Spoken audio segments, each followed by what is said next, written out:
اعوذ بالله من الشیطان اللعین الرجیم. بسم الله الرحمن الرحیم. عزیزان محترم، یک کلیپ جور کرده بودم درباره مناجات امیر المؤمنین علی علیه السلام.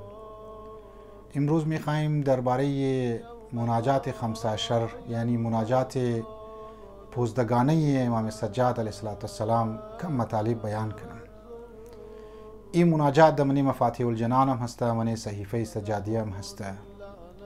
مو شما را یاد داده که موکت خدا چطور رابطه برقرار کنی، مو شما را یاد داده که مو شما چطور کت خدا گپ بزنی، چطور کت خدا راز و نیاز کنی. دلهای شکسته از طریق ازی دعاها امام مور یاد داده که مو دلهای خوره، امو شکستگی خوره، امو تنهایی خوره دور کنی. مناجات 15 که شاید نام شرم نشینده باشین. 15 یعنی در عربی مگه 15 دعا، 15 مناجات است. 15 راز و نیاز است. یک ازی راز و نیازها، یک ازی مناجات تائبان است، توابین، که چطور انسان از وقتی گناه مونه خدمت پروردگار عالم بیرسه، توسط ازی دعا ازی گناهای خو معافی بخواه. بسیار دلنشین جملات در اگر انسان ترجمهش رو همراهش بخونه، باور کنه انسان از سر تا پایشی منی وجود چی، منیش یک سکون پیدا میشه، منیش یک آرامش پیدا میشه. ما شما نیاز به آرامش داریم. انسان شکایت از نفس خمونه، انسان شکایت از دوستای خمونه، انسان شکایت از اطرافیای خمونه، انسان شکایت از زمان مونه، انسان شکایت از شرایط زمان و مکان مونه، انسان شکایت از غربت مونه، انسان شکایت از فقیری خمونه. من یکی از مناجات شاکین است. پروردگار عالم ما شکایت خو گیری کس برده نمیتن، ما شکایت خوردم گیری از تو. دمنی دعای کمیلم میخوانی که پروردگار عالم ما شکایت مونم از نفس از خود خو به خدمت از تو. یکی از مناجات از 15 پوزدگانه دعای مناجات شاکین است. دیگه همینطور 13 مناجات دیگه بسیار دلنشین مناجات است که انسان باید طرف از این چیزا توجه بده. دو مهم موضوع از دعای پوزدگانه هست، مناجات پوزدگانه امام سجاد علیه السلام است که یک موضوعش اخلاقیه و از ذکر درم بالاتر عرفانیه.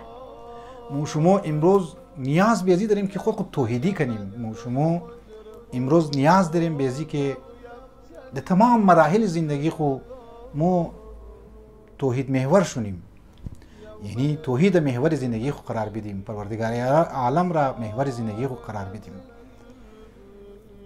به هر حال زنی من وقتی که پروردگار عالم مورزی دنیا مبره و بعضیا که در کوما رفتن و خدا توفیق داده اونا که دوباره در دنیا آمدن، وقتی اونا نقل مونن که در من انگلیش هم مگه نیر دیت اکسپیرینس، ای بندگان خدا از دنیا که ما مگه اقدر سکون بوده در دنیا و مو لمس کده نور پروردگار عالم را در دنیا. این نور بجلی ولی نیست، نور توبلایت ولی نیست، نور سورج ولی نیه، بلکه یک نوری بوده در عالم برزخ که قرآن مگه الله نور السماوات والارض، پروردگار علم نور زمین و آسمان ها هست. تم او سفیدی را که مو در عالم برزخ دیدی و او روشنایی را که مو در عالم برزخ دیدی، او سکون را که مو در اونجا دیدی، او تصورش انسان در این دنیا نمیتونه. این کائنات را انسان توخ کنه، این ستاره ها را انسان توخ کنه.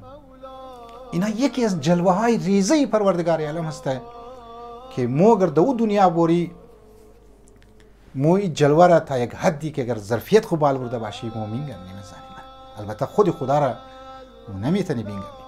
جلوه های پروردگار عالم را، ذرات ریزه از نور پروردگار عالم را مو مشاهده میتونی، کد قلب خو مشاهده میتونی، دو دنیا کد روح خو مو مشاهده میتونی. لذا انسان باید عاشق شونه، انسان باید محبوب حقیقی خورا پروردگار عالم را باید پیدا کنه. بعض ازی بندگان خدا که آپس درو میمدن هرچند که از خاطر بعضش مادر خو، از خاطر بعضش پدر خو، از خاطر اولادهای خو خدا را گزارش کردن، فرشتگان خدا را گزارش کردن که دیو دنیا مور آپس بیرو. لیکن گفت مو دی دنیا که درو میمدید یک تاریک، یک غم کسته بر اسمو تاریم شد که مو دی دنیا مایی. این دنیا برای مؤمن در روایات بیان شده، زنی من سجن بیان شده، یعنی جیل خانه قید است برای مؤمن. لیکن یک چیز را باید ما شما در یاد خود بگیریم که مصیبتی از دنیا، مشکلاتی از دنیا، بیکسی از دنیا، دل شکستگی از دنیا اینا تیر شدنی است. چیزی که ماندنی است ویه که ما شما در مقابل مشکلات، در مقابل مصائب ها، مقابل ازی تنهایی ما رجوع کنی به طرف ذات پروردگار عالم و رابطه خود کت پروردگار عالم برقرار کنیم. به مطابق روایات انسان ارزش قیمت انسان دزی است که انسان در خدا برسه. ما او لذات معنوی را و او لذات خدایی را که خدا در عبادات خو معین کرده، در یاد خو اونها را ایشته، مطرف از نه توجه نمونی. اگر ذره از عبادات دل از مو بیشنه زنی من بسیاری از مسائل های از مو حل میشه، مشکلات گیر از مو ریزه معلوم میشه. من خود خو میگم از اوقات بر اسم که مشکلات مایا آدم نالو فیغان چی بور میشه، لیکن توجه داشته باشه زنی من که خدا در امتحان میگیره که ما قبلا در خدمت شما فلسفه مشکلات گفتم. نظام مناجات 15 را، مناجات پوزدگانه را یک بار دیگه در ذهن خو نوٹ کین. ایرا حتما هر کدام را یک مناجات شی، تاریخ شیرم گفته، دیت شیرم ونی مفاتیح الجنان گفته، کدام روز باید بخوانی، روزهای شیرم گفته، حتما بخوانین، خصوصا اگر با ترجمه بخوانین که بسیار زیاد فایده داره. برای از ما همیشه دعا کنین زنی من. السلام علیکم و رحمت الله و برکاته.